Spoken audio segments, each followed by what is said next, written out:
Bismillahirrahmanirrahim. Assalamualaikum warahmatullahi wabarakatuh. Alhamdulillah, wassalatu wassalamu ala Rasulillah wa ala alihi wa sahbihi. Alhamdulillah. InsyaAllah pada malam ini kita akan teruskan bersama dengan Ustaz Abdul Rahman Ustaz Abdul Sadi. Kita berhenti pada bab yang ketiga pada hadis yang ke-30. Bermakna pada malam ini insyaAllah kita akan sambung pada hadis yang ke-31. Jadi maaf, ingatkan untuk scan QR code di akhir kuliah supaya kami dapat trace ataupun kami dapat jejak berkenaan dengan kedatangan ataupun untuk urusan pesanan kita di akhir kajian ini, insyaAllah. Bismillahirrahmanirrahim. Alhamdulillahi Rabbil Alamin. وأفضل الصلاة وأتم التسليم على نبينا محمد وعلى آله وصحابته أجمعين. سبحانك لا علم لنا إلا ما علمتنا إنك أنت العليم الحكيم وبك اللهم نستعين. اللهم افتح بخير واختم بخير واجعل عواقب أمورنا إلى خير يا رب العالمين. Okey, masih kita baca daripada kitab Riyadhus Salihin oleh Imam Nawawi dan kita masih dekat Babus Sabri dan dah sampai hadis nombor 36 dekat buku saya atau 31.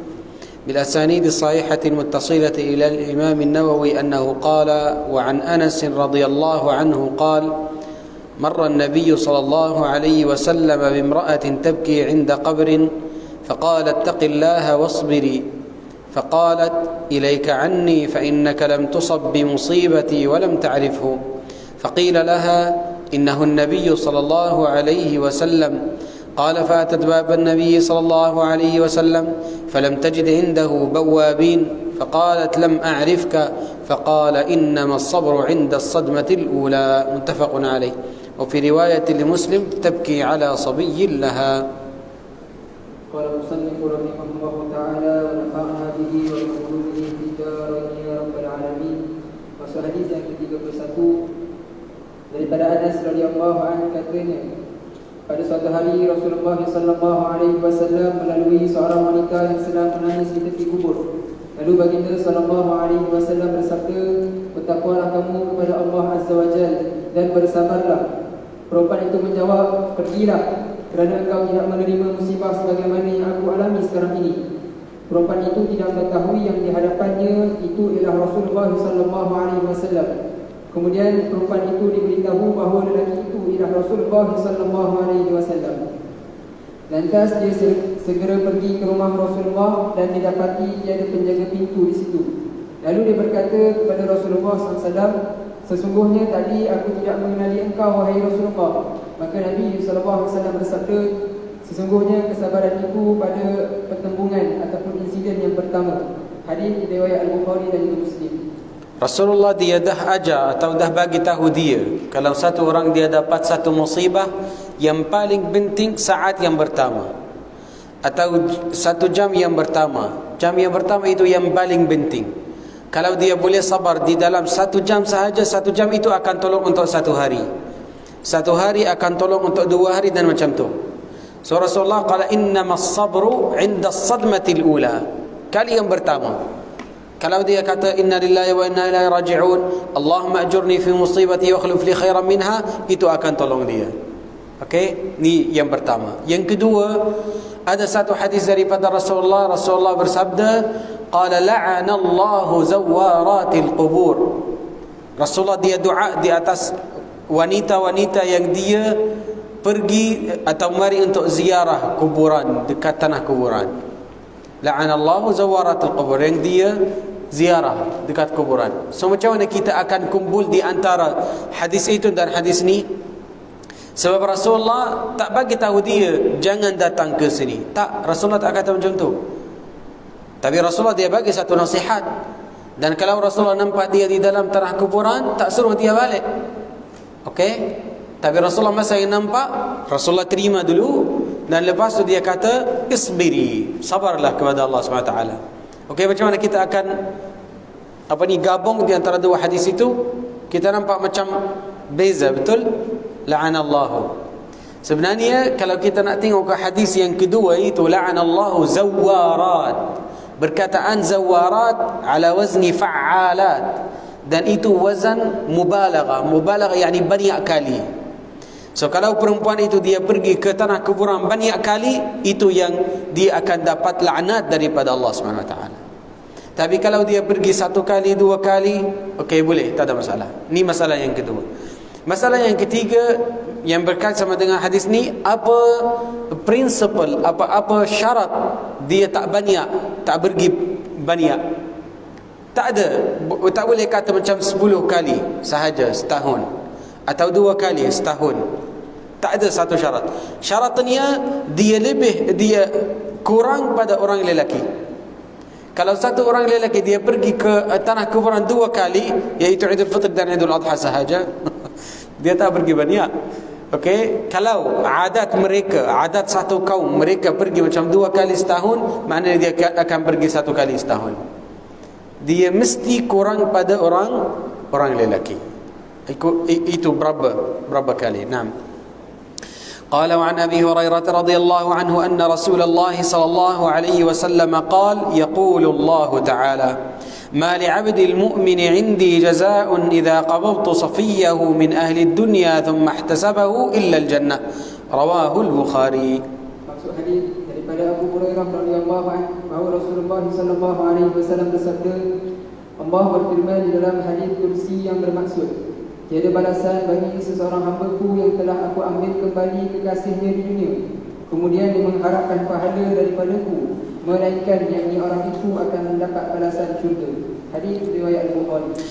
Perkataan yang paling penting dekat hadis ni adalah safiyahu, yang paling mencintai dia. Okey? So siapa yang mencintai kamu, Syekh Adib? Siapa? Kalau Allah ambil roh dia, kamu akan rasa sedih di dalam dunia sekarang. Mak dan ayah, betul? Biasanya kita akan jawab macam tu. Kita lupa satu orang. Siapa dia? Rasulullah. Kalau satu orang, dia selalu ingatkan Rasulullah, dan selalu dia rasa rugi tak jumpa Rasulullah dekat dunia ni. Sebab kalau jumpa Rasulullah itu satu gembira sebenarnya, satu happiness. Okay? Tapi siapa yang dia hidup dan dia selalu rasa, kalau saya satu hari jumpa Rasulullah. Kalau dia macam tu, selalu dia fikir macam tu, maknanya Allah akan balas balik kepada dia. Qala illa awadtuhul jannah. Itu kenapa kita kadang-kadang kita macam fokus di atas ilmu, tapi kadang-kadang lupa pasal adab, pasal akhlak, apa yang kita rasa kepada Rasulullah. Itu kelebihan orang apa? Orang sufi. Dia selalu ingat Rasulullah. Setiap hari salawat kepada Rasulullah. Setiap hari dia ingatkan Rasulullah. Kalau nak bercakap pasal Rasulullah. Orang yang madah kepada Rasulullah, yang buat nasyid kepada Rasulullah, itu selalu dia mencintai Rasulullah. Okey, kalau selalu dia rasa macam tu, ya, itu safiyahu, yang paling mencintai. Naam. Tapi syarat dia, qala thumma ihtasabahu. Thumma ihtasabahu maknanya dia kata tak apalah, ni fi sabilillah dan dalam taat Allah Subhanahu Wa Taala, Allah akan bagi saya balik. Thumma ihtasabahu. Naam. قال وعن عائشة رضي الله عنها أنها سألت رسول الله صلى الله عليه وسلم عن الطاعون فأخبرها أنه كان عذابا يبعثه الله تعالى على من يشاء فجعله الله تعالى رحمة للمؤمنين فليس من عبد يقع في الطاعون يمكث في بلده صابرا محتسبا يعلم أنه لا يصيبه إلا ما كتب الله له إلا كان له مثل أجر الشهيد رواه البخاري. Maksud hadis daripada Aisyah radhiyallahu anha, dia bertanya kepada Rasulullah sallallahu alaihi wasallam tentang wabak taun. Rasulullah sallallahu alaihi wasallam menerangkan bahawa wabak taun itu adalah satu azab, ini bala daripada Allah yang dihantar kepada sesiapa yang dikehendakinya, dan Allah menjadikannya sebagai rahmat kepada hamba-Nya yang beriman. Maka seseorang mukmin yang berada di daerah yang ditimpa wabak taun dan terus tinggal di situ dan bersabar menghadapi bala itu, serta mengetahui yang dia tidak akan terkena kecuali menurut apa yang telah ditentukan Allah, baginya pahala seperti pahala orang yang mati syahid. Hadis riwayat Al-Bukhari. Ni apa taun, apa panggil dia?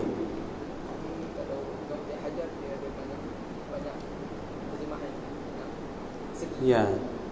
Itu kalau nak bagi satu contoh, macam COVID-19 sekarang. Kita tak tahu macam mana dia sebarkan, macam mana akan dapat dia, selalu kita rasa takut. Itu dekat zaman Rasulullah. Okey, so sekarang ni hukum untuk wabak ta'un sahaja atau semua wabak? Ni ada khilaf di antara ulama kita. Tapi alhamdulillah ni Jami'ul Azhar atau Jami'atul Azhar, ulama Al-Azhar mereka dah keluarkan satu fatwa. Mereka kata COVID-19 itu macam at-ta'un, sama juga. So mana ni, kalau nak fokus di atas hadis ni Rasulullah dia bagi tahu, dia kata fayamkuthu fi baladihi, dia tinggal di dalam tempat dia. Satu. Yang kedua, sabiran, dia bersabar kepada Allah kerana Allah Subhanahu wa taala. Muhtasiban, dia kata Allah akan bagi saya balik. Ni syarat yang ketiga. Dan yang keempat, ya'lamu annahu la yusibuhu illa ma kataba Allah, ni qada dan qadar. Dia percaya dan beriman dengan qada dan qadar. 4 syarat. Kalau dia dah buat 4 syarat itu, dia akan jadi syahid. Sesiapa orang yang dekat sekarang untuk COVID-19. Okay? Itu kenapa kalau satu orang dia takut, ada banyak cases dekat sini, dia nak lari, dia nak keluar Malaysia dan pergi ke satu tempat yang lain. Okey, itu dia keluar daripada syaratnya. Tak apa, tinggal di sini. Walaupun dia dapat COVID-19, tinggal, jangan lari. Okey, sabir muhtasib, ni sabar kerana Allah SWT, dan dia percaya Allah akan bagi dia balik. Mungkin dekat dunia atau dekat akhirat. Syarat yang keempat, rida, dan rida dengan qada dan qadar. Dengan qada dan qadar Allah akan bagi dia. Bagi dia apa? Bahala macam syahid. Naam. Dan ta'un itu, wabak ta'un dah berlaku 5 kali dekat khilafah Islamiyah. Zaman Islam dah berlaku 5 kali. Kali yang pertama zaman Sayyidina Umar. Zaman Sayyidina Umar, hari itu kalau satu orang dia curi, dia tak potong tangan dia. Sebab semua orang tak keluar, tak ada orang dia kerja, duit tak ada. So mana boleh? Mereka akan curi makanan, curi apa semua. Dia kata tidak ada hudud lagi. Ni zaman Sayyidina Umar. Lepas tu zaman Sayyidina Muawiyah. Zaman Sayyidina Muawiyah yang paling teruk masa itu, wabak itu. Daripada zuriat Sayyidina Anas bin Malik, ada 70 orang daripada zuriat dia yang meninggal. Mungkin anak-anak dia atau cucu-cucu dia. 70 orang. Dan daripada sahabat ramai, Abu Ubaidah bin Al-Jarrah, Mu'adz bin Jabal, mereka meninggal sebab ni ta'un. Kali yang ketiga, yakni dia 5 kali sebenarnya, 5 kali. Dan ta'un itu sebelum Bani Israel tak ada wabak at-ta'un. Kali yang pertama yang berlaku dekat dunia ni dengan Bani Israel. Dan lepas tu dia sambung. Semua Bani Israel, orang Yahudi itu dan orang Nasrani. Masa yang Rasulullah dah jadi Rasul dan ummah Rasulullah, dia datang selepas orang Nasrani itu jadi rahmah kepada mereka. Okey. Wabak ta'un, kalau satu orang dia dapat ta'un itu, dia akan rasa demam. Dia akan rasa demam. Dan demam itu sebenarnya rahmat daripada Allah Subhanahu wa taala. Kalau Sayyidina Abu Hurairah, dia kata kalau saya nak dapat satu sakit, saya suka kalau dapat demam. Kenapa? Dia kata sebab semua seluruh badan dia akan dapat panas. Tangan, lepas tu kepala, kaki, semua dia akan jadi panas. Maknanya semua dosa-dosa yang ada di semua badan dia akan keluar. Okey? Dan satu hari masa yang Rasulullah masuk, dia jumpa satu isteri yang dia dapat demam. Rasanya Aisyah. Rasulullah dia tanya dia, apa dia? Dia kata Rasulullah, al-humma la'anaha Allah, atau la'natullah alaiha. Allah laknat dia. Dia kata la tasubbil humma. Jangan. Okey? Li'annaha rahmatun li ummah. Dia adalah rahmat. Naam. قال وعن أنس رضي الله عنه قال سمعت رسول الله صلى الله عليه وسلم يقول إن الله عز وجل قال إذا ابتليت عبدي بحبيبتيه فصبر عوضته منهما الجنة قال يريد عينيه رواه البخاري. Maksud hadis daripada Anas radhiyallahu anhu, katanya aku dengar Rasulullah SAW bersabda bahawa Allah telah berfirman, apabila aku memuji seorang hamba-Ku dengan mengambil 2 benda yang amat dikasihinya, sedangkan dia menerima dengan sabar dan ikhlas, nescaya aku akan memberi ganjaran syurga di akhirat kelak. Yang Rasulullah maksudkan dengan dua benda yang dikasih itu ialah dua matanya. Hadis riwayat Bukhari. Yang paling penting dia bersabar. Kalau kadang-kadang dia bercakap, saya tak boleh nampak. Macam mana kalau saya boleh nampak? Itu tak kira. Yang paling penting dia sabar kerana Allah SWT. Kalau dia bercakap, tak ada masalah. Okey? Walaupun lebih baik kalau dia tak bercakap. Naam. قال وعن عطاء بن أبي رباح قال قال لابن عباس رضي الله عنهما ألا أريك امرأة من أهل الجنة فقلت بلى قال هذه المرأة السوداء أتت النبي صلى الله عليه وسلم فقالت إني أصرع وإني أتكشف فادعوا الله تعالى لي قال إن شئت صبرت ولك الجنة وإن شئت دعوت الله أن يعافيك فقالت أصبر فقالت إني أتكشف فادعوا الله تعالى لي ألا أتكشف فدعا لها متفق عليه. Maksud hadis daripada Atha bin Abi Rabah menerangkan bahawa Ibn Abbas radhiyallahu anhu pernah berkata, adakah engkau suka melihat seorang perempuan daripada ahli syurga? Aku menjawab, bahkan tunjukkanlah. Ibn Abbas radhiyallahu anhu berkata, itulah wanita yang hitam pada suatu hari telah datang menemui Rasulullah SAW lalu berkata, Ya Rasulullah, aku berpenyakit gila babi hingga terbuka aurat. Doakanlah semoga Allah menyembuhkan penyakit aku. Dijawab oleh Nabi SAW, jika mahu engkau hendaklah bersabar dan bagimu syurga. Sebaliknya, jika engkau mahu, aku akan berdoa kepada Allah, semoga ia menyembuhkan engkau. Dijawab oleh wanita itu, aku akan bersabar. Jika begitu, doakanlah kepada Allah supaya aku tidak terbuka aurat. Rasulullah SAW lalu mendoakan untuknya sebagaimana yang dihendakinya. Hadis riwayat Al-Bukhari dan Muslim. Okey, yang pertama, kalau satu orang dia nak tunjuk kepada orang yang lain, orang ini orang yang saleh, boleh atau tidak? Dia kata boleh, tapi dengan dua syarat. Tidak ada fitnah kepada orang yang menunjuk kepada dia, dan yang syarat yang kedua, tidak ada fitnah kepada orang yang tengok kepada dia. Sebab kita kalau dah tahu, dah pasti orang itu saleh, hati kita akan pergi kepada dia dan mula pergi dan minta doa daripada dia, dan kita lupa Allah Subhanahu Wa Taala. Itu fitnah kepada kita. Lagi satu, kita tak buat fitnah kepada dia. Kalau kita, oh kamu orang yang saleh, kamu apa semua, kita mula pujikan dia, itu fitnah kepada dia. Mungkin niat dia akan tukar. So dia belum mati lagi. Kalau dah mati, baru dia survive. Tapi kalau sebelum itu, bahaya. Kita tidak tahu macam mana al-khatimah kepada dia, husnul khatimah atau su'ul khatimah. Okey? Dengan dua syarat ni yang pertama. Yang kedua, perempuan itu dia kata menyakit sahaja. Sebenarnya dia ada mas. Al-mas itu orang jin sentuh dia. Kalau orang jin sentuh dia, dia akan jatuh. Okey? Dia macam blur, dia tak jelas. Wallahu a'lam, tak tahu. Tapi gangguan daripada jin. Sampai dia tak sedar, dia jatuh. So dia tanya, ya Rasulullah, saya ada masalah itu, macam mana? Okay? Rasulullah dia bagi tahu dia, yani ada lagi nak sabar atau nak doa? Dia kata tak, kalau akan dapat syurga, tak apa, saya akan sabar, tak ada masalah, berapa tahun boleh sabar. Tapi dia ada satu masalah, dia aurat dia terbuka. Dia kata, ya Rasulullah, saya rasa malu. Kalau walaupun dia hitam, warna hitam, tapi perempuan dia rasa macam tu. Dia rasa kalau dia tutup, okey, dia jaga diri. Dan lagi satu, syaitan selalu dia cuba macam mana buka aurat orang manusia. Kalau boleh buka aurat, baru fitnah akan datang, baru maksiat akan datang. Ni dekat surah Al-A'raf.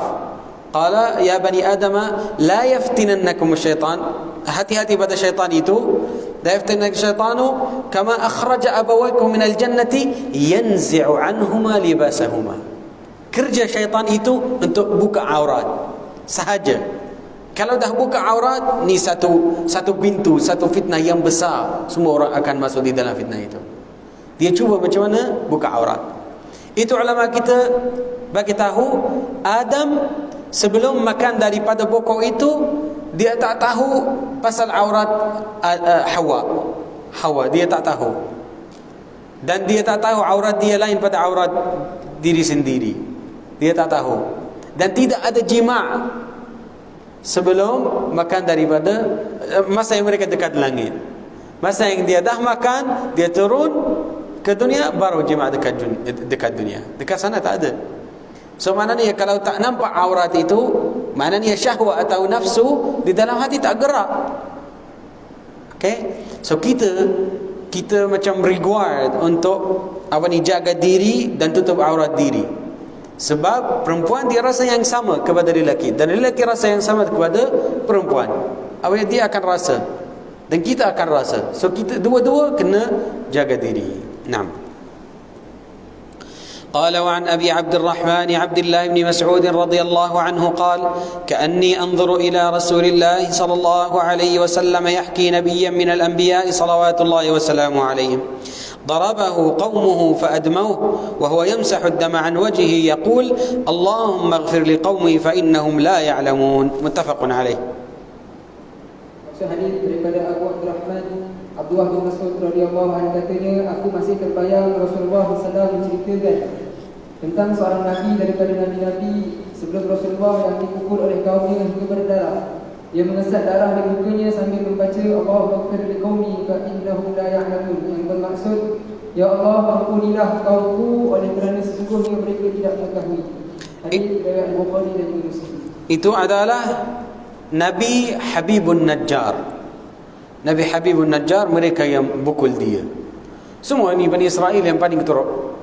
Ada yang pukul Nabi, ada yang membunuh Nabi. Kalau Nabi Zakaria, mereka apa buat? Tahu? Tak tahu. Mereka letak dia di dalam di dalam bokok. Dan lepas mereka potong bokok itu.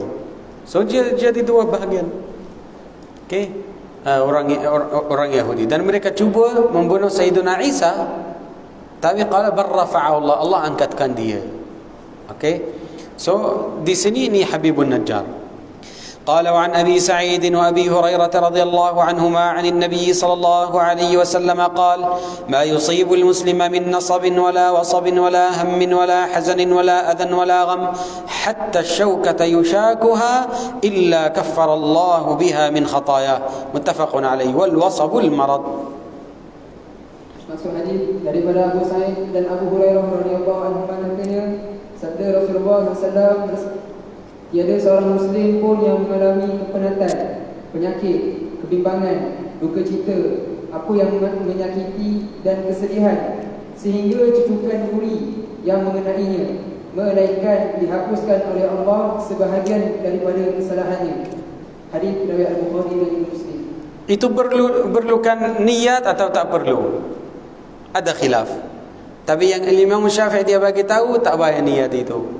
Apa yang dia berlaku, okey, apa berlaku semua masalah yang dari sini, mana ni Allah akan bagi pahala. Okey, ini satu. Yang kedua, di sini Rasulullah dia bagi tahu qala wala hammin wala hazan.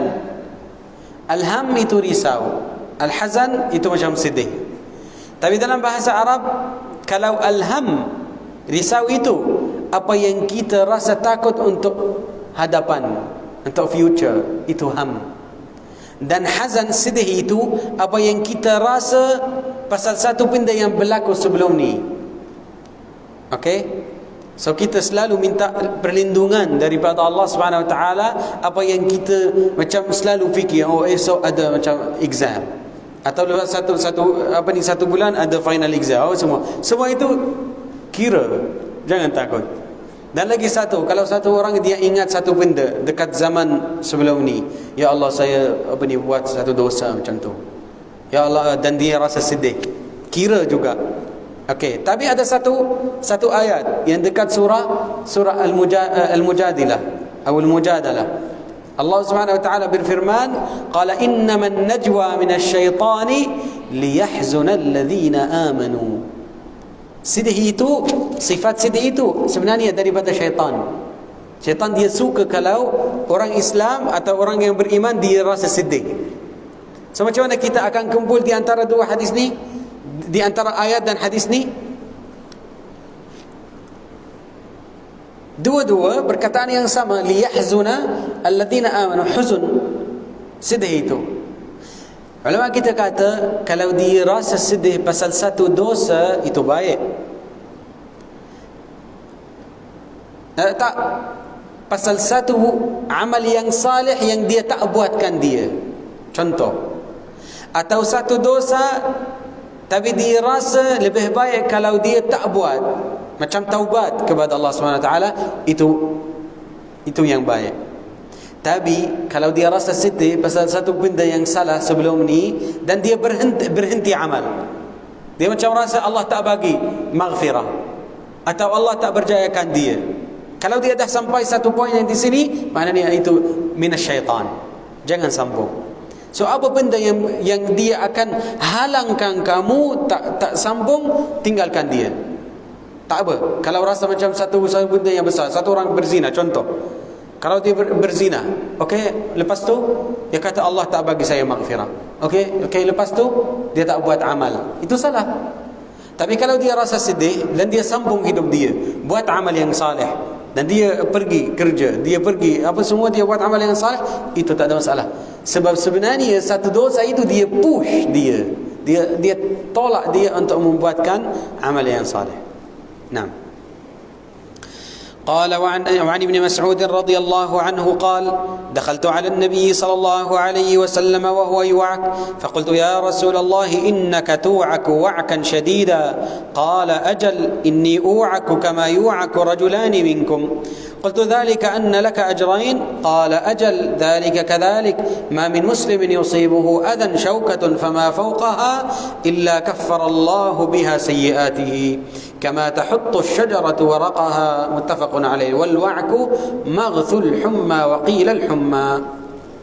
Maksud hadis daripada Ibn Mas'ud radhiyallahu anhu katanya, aku telah masuk menemui Rasulullah SAW dan ketika baginda SAW sedang demam. Aku berkata kepadanya, wahai Rasulullah, engkau menghidap demam yang kuat.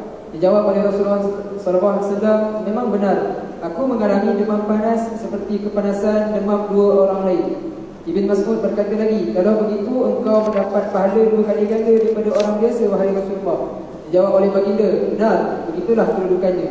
Tiada seorang Muslim pun yang menanggung kesakitan, sama ada berupa sakit tercucuk duri atau sesuatu yang lebih daripada itu, melainkan Allah menghapuskan kesalahan-kesalahan, yakni kesilapan kecil mengenai hak Allah, dan digugurkan dosanya sebagaimana pohon menggugurkan daunnya.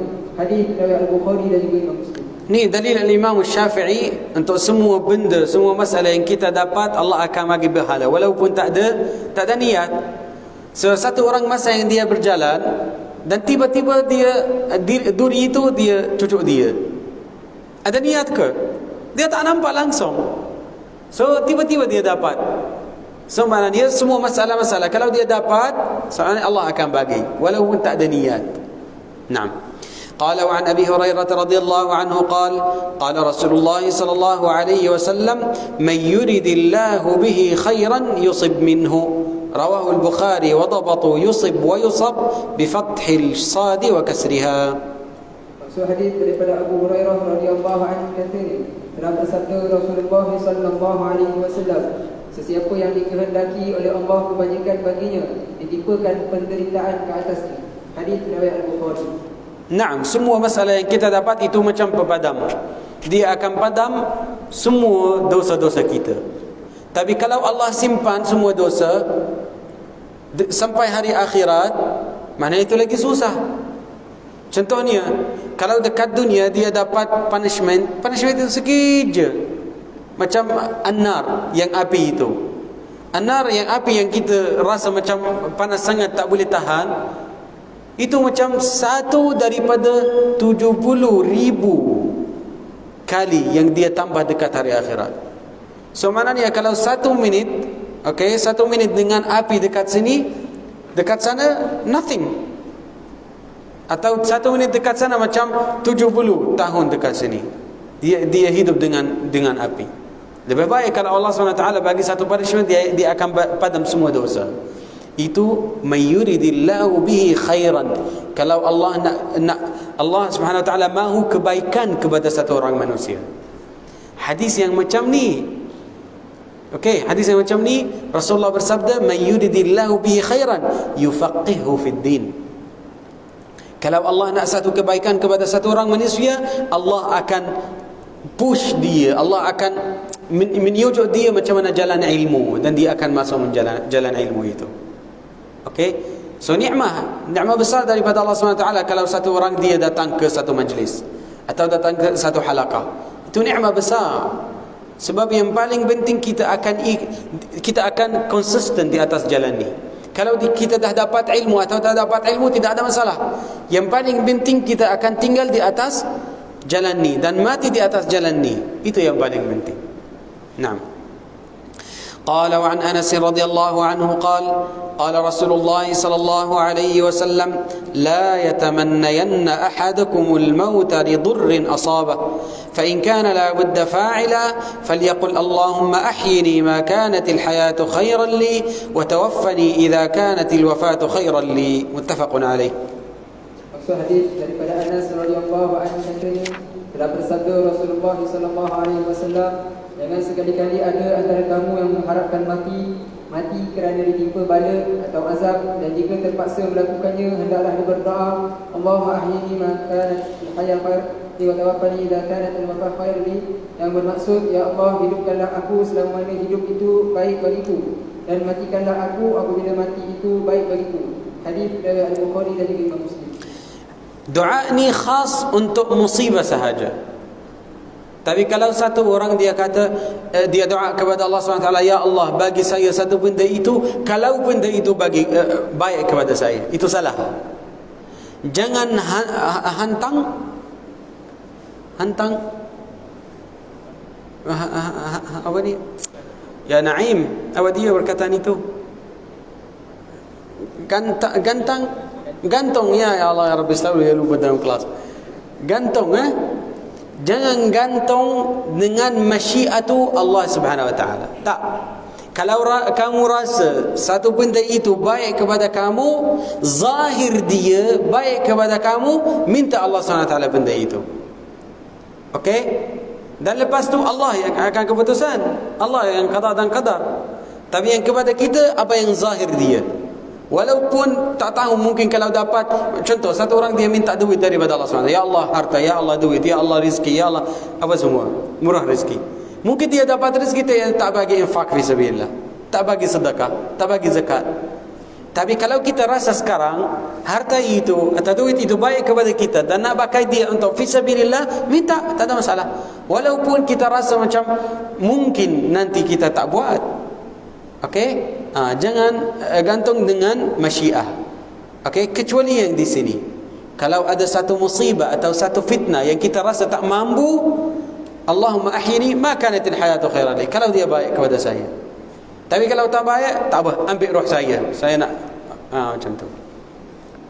قال وعن أبي عبد الله خباب بن الأرت رضي الله عنه قال شكونا إلى رسول الله صلى الله عليه وسلم وهو متوسد بردة له في ظل الكعبة فقلنا ألا تستنصر لنا ألا تدعو لنا فقال قد كان من قبلكم يؤخذ الرجل فيحفر له في الأرض فيجعل فيها ثم يؤتى بالمئشار فيوضع على رأسه فيجعل نصفين ويمشط بأمشاط الحديد ما دون لحمه وعظمه وما يصده ذلك عن دينه والله ليتمن الله هذا الأمر حتى يسير الراكب من صنعاء إلى حضرموت لا يخاف إلا الله والذئب على غنمه ولكنكم تستعجلون رواه البخاري وفي رواية وهو متوسد بردة وقد لقينا من المشركين شدة. Maksud hadis daripada Abu Abdullah Khabbab bin Al-Arat radhiyallahu anhu katanya, kami mengadu kepada Rasulullah sallallahu alaihi wasallam ketika Rasulullah sedang berehat di bawah bimbingan bayang Kaabah, berbantalkan kain selimutnya. Kami berkata, kenapa engkau tidak memintakan pertolongan untuk kita? Dijawab oleh Rasulullah SAW, ada orang sebelum kamu ditanam hidup-hidup di dalam lubang dan digergaji kepalanya hingga terbelah dua, dan ada juga orang yang disikat dengan sikat besi antara daging dan tulangnya. Kemudian demikian itu tidak sekali-kali memalingkannya daripada agamanya. Demi Allah, sesungguhnya Allah akan menyempurnakan agama ini sehingga seseorang itu dapat meneruskan perjalanan dari Sana'a ke Hadramaut dengan tiada perasaan takut kecuali kepada Allah dan tidak takut serigala menerkam kambing pembelaannya. Tapi kamu terlalu kokoh ini untuk mencapai kemenangan. Hadis riwayat Al-Bukhari. Kita manusia selalu kita rasa nak cepat. Betul? Ya. Tapi yang paling penting kepada orang yang beriman, orang Islam, dia akan sambung macam yang saya bagi tahu tadi. Sambung di atas jalan itu. Dapat tujuan, alhamdulillah. Tak dapat dia yang paling penting mati di atas jalan itu, di dalam jalan itu. Itu sahaja. Ya. Dan Rasulullah dia marah kepada sahabat yang di sini sebab Rasulullah dia rasa macam mereka tak sampai lagi ya. Macam mereka tak terima qada dan qadar. Itu Rasulullah dia bagi banyak contoh. Dia kata orang yang sebelum kamu, maknanya apa? Orang Yahudi atau Nasrani. So maknanya orang Yahudi atau Nasrani bukan yang semua yang sama. Ada beberapa orang yang beriman kepada Allah SWT sampai sekarang. Zaman kita sekarang ya masih ada. Okay, wa inna min ahli alkitab laman yu'minu billahi wal yawmil akhir wa ya'muruna bil ma'ruf wa yanhauna 'anil munkari wa yusari'una fil khairat. Mereka buat semua benda. Beriman dengan Allah SWT, amar bil ma'ruf, nahi 'anil munkar dan buat amal-amal yang saleh. Kerana Allah, kepada Allah. Sampai sekarang. Okay? Nah. قال وعن ابن مسعود رضي الله عنه قال لما كان يوم حنين آثر رسول الله صلى الله عليه وسلم ناسا في القسمة فأعطى الأقرع بن حابس 100 من الإبل وأعطى عيينة بن حصن مثل ذلك وأعطى ناسا من أشراف العرب وآثرهم يومئذ في القسمة فقال رجل والله إن هذه قسمة ما عدل فيها وما أريد فيها وجه الله فقلت والله لأخبرن رسول الله صلى الله عليه وسلم فأتيته فأخبرته بما قال فتغير وجهه حتى كان كالصرف ثم قال فمن يعدل إذا لم يعدل الله ورسوله ثم قال يرحم الله موسى قد أوذي بأكثر من هذا فصبر فقلت لا جرم لا أرفع إليه بعدها حديثا متفق عليه وقوله كالصرف هو بكسر الصاد المهملة وهو صبغ أحمر. Maksud hadis daripada Ibn Mas'ud radhiyallahu anhu katanya setelah perang Hunain tamat, Rasulullah sallallahu alaihi wasallam telah mengutamakan beberapa orang yang terdiri daripada kedua bangsa Arab dan orang-orang yang baru masuk Islam dalam pembahagian ghanimah. Rasulullah sallallahu alaihi wasallam telah memberikan 100 ekor unta kepada Al-Aqra' bin Habis, 100 ekor unta juga kepada Uyainah bin Hisn dan memberikan juga kepada beberapa orang pembesar Arab.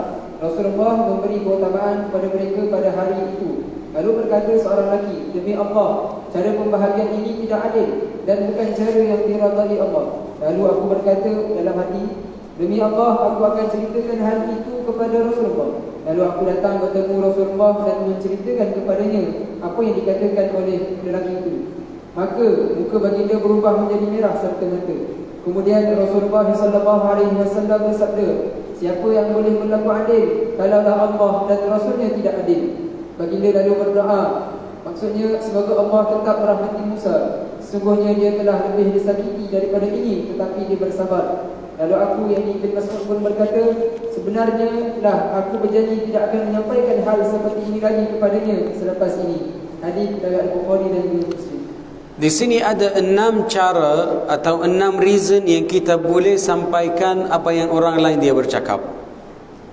Okey, contohnya ni. 1. Kalau satu benda yang dia kesan kepada agama, boleh sampaikan kepada ustaz atau kepada ketua. Yang kedua, kalau kita nak mendapat fatwa, tak boleh macam nak tanya ustaz itu, ayah saya dia menzalimi kepada saya. Okey, so maknanya kita akan bercakap satu benda itu. Okey, dia kata boleh, tak ada masalah. Kalau untuk dapat fatwa. 2. 3, kalau nak belajar agama.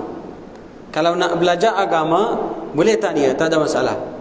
Ada 6 cara. Ni salah satu daripada 6 itu. Okey, boleh, tak ada masalah. Untuk protect agama, itu sahaja. 6. قال وعن أنس رضي الله عنه قال قال رسول الله صلى الله عليه وسلم إذا أراد الله بعبده الخير عجل له العقوبة في الدنيا وإذا أراد بعبده الشر أمسك عنه بذنبه حتى يوافي به يوم القيامة. وقال النبي صلى الله عليه وسلم إن عظم الجزاء مع عظم البلاء وإن الله تعالى إذا أحب قوما ابتلاهم فمن رضي فله الرضا ومن سخط فله السخط. رواه الترمذي وقال حديث حسن. Maksud hadis daripada Anas radhiyallahu anhu katanya telah bersabda Rasulullah sallallahu alaihi wasallam, jika Allah menghendaki kebaikan bagi seorang hamba-Nya, disegerakan bagi hamba itu balasan sewaktu di dunia. Sebaliknya, jika Allah menghendaki dengan hamba-Nya keburukan, maka ditangguh pembalasan itu supaya disempurnakannya di hari kiamat. Nabi SAW bersabda, sesungguhnya besarnya pahala itu bergantung pada besarnya ujian. Sesungguhnya Allah itu apabila Dia mengasihi suatu kaum, maka Dia memuji mereka dengan kesusahan. Siapa yang redha dengan kesusahan itu akan mendapat keredaan Allah, dan siapa yang tidak redha maka dia akan menerima kemurkaan Allah. Hadis riwayat Imam Tirmizi dan katanya hadis ini hasan. Sebenarnya tak ada hal. Tak ada jalan. Dia akan redha atau dia tak terima. Salah satu, mana nak pilih? Kalau redha, Allah akan redha di atas kita. Kalau tidak, maknanya akan dapat yang tidak itu. Macam satu hari Rasulullah dia masuk kepada orang yang pesakit. Rasulullah macam sunnah dia akan Rasulullah bersabda, la ba'sa tahurun insya-Allah. Okey, tak apalah, nanti insya-Allah akan dapat syifa. Itu maksud dia. Tahurun insya-Allah. Tapi dia kata, orang Badui itu dia kata, mana tak apa? Mana la ba'sa? Ni satu demam yang dia macam panaskan saya, dia kata macam tu. Apa yang Rasulullah jawab dia? Qala fa na'am idzan. Ya, betul. Kalau tak nak rasa rida di atas qada dan qadar, dan kita harap nanti Allah akan bagi syifa, mana akan dapat syifa itu? Okey. So dia akan hilangkan pahala dia, satu, dan yang kedua Allah akan bagi di atas niat. Inna Allah la yanzuru ila suwarikum. Allah tak tengok kepada badan-badan kita, muka-muka kita, walakin yanzuru ila a'malikum.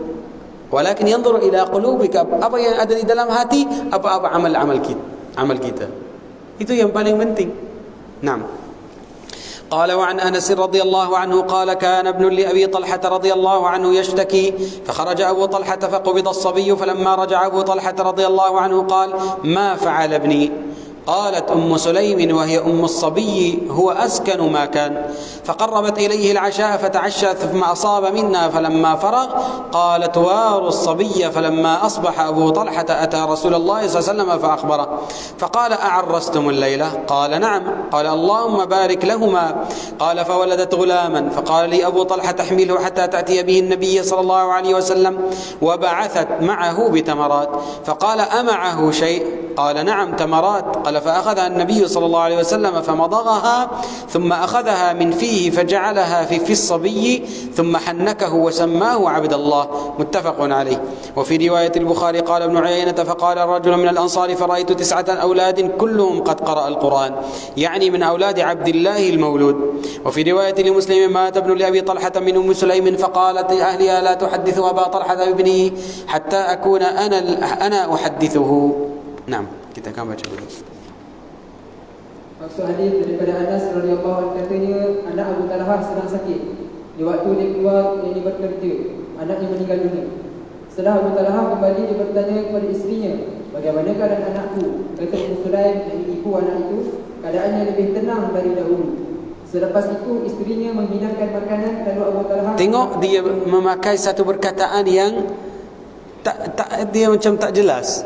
Dia kata dia lagi tenang. Tenang itu Abu Talha dia faham macam dia dekat pada sihat. Tapi maksud dia sebenarnya roh dia dah keluar, dia dah mati.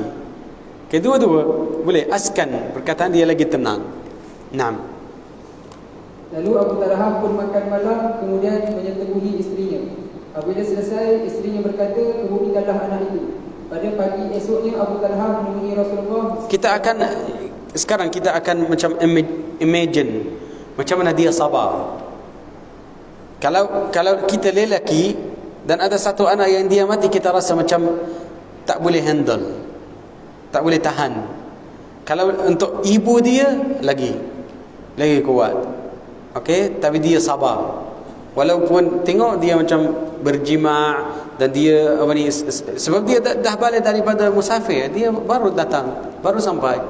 Kalau dia nak bagi tahu dia anak kamu dah mati, makanan tak ada, mana dia akan tahu? Tak apa, dia balik dulu, ambil rehat, tidur, dia berjima', lepas habis dia bagi tahu. Naam. Menemui Rasulullah SAW dan memberitahu hal yang berlaku semalam. Lalu Rasulullah bertanya kepada Abu Talha, adakah kamu bersetubuh dengan isterimu malam tadi? Abu Talha menjawab, ya. Lalu baginda pun bersabda, yang bermaksud, ya Allah berkatkanlah mereka suami isteri. Tengok itu jawapan Rasulullah. Ya Allah berkati di atas mereka. Tengok apa dia berlaku nanti. Naam. Lalu Ummu Sulaim melahirkan seorang anak lelaki. Maka Abu Talha memerintahkan agar Anas membawa anak itu kepada Rasulullah SAW beserta dengan beberapa biji kurma. Nabi bertanya kepada Anas, adakah bersamamu sesuatu? Kemudian Nabi mengambil dan mengunyah kurma itu, kemudian dikeluarkannya daripada mulutnya dan disuapkan ke mulut bayi itu dan disapukan di langit-langit serta diberi namanya Abdullah. Hadis riwayat Al-Bukhari dan Muslim. Dalam satu riwayat oleh Imam Al-Bukhari, berkata Ibnu Uyainah telah berkata seorang lelaki daripada golongan Ansar, saya melihat 9 orang anak kesemuanya telah hafaz Al-Quran Al-Karim. Itu ya kerana doa Rasulullah. Ya Allah berkati di atas mereka. Dia dapat 9 anak, semua hafal Quran. Dan daripada 9 itu ada satu orang nama dia Ishaq. Dia Ishaq ibnu Abdullah ibnu Abi Talha. Ishaq ibnu Abdullah ibnu Abi Talha, dia Syekh Al-Imam Malik. Dan Al-Imam Malik, kalau dia ada banyak cara hadis itu, hadis yang sama, tapi banyak syekh yang dia meriwayatkan hadis itu, dia akan tinggal semua riwayat itu dan ambil riwayat Ishaq ibnu Abdullah ibnu Abi Talha. Sebab dia yang paling dekat pada Rasulullah. Okey? Sebab nenek Abdullah, nenek Ishaq bin Abdullah bin Abi Talha ini adalah Ummu Sulaim, dan Ummu Sulaim itu makcik Rasulullah, dia yang paling dekat, so dia akan ambil daripada dia. Naam.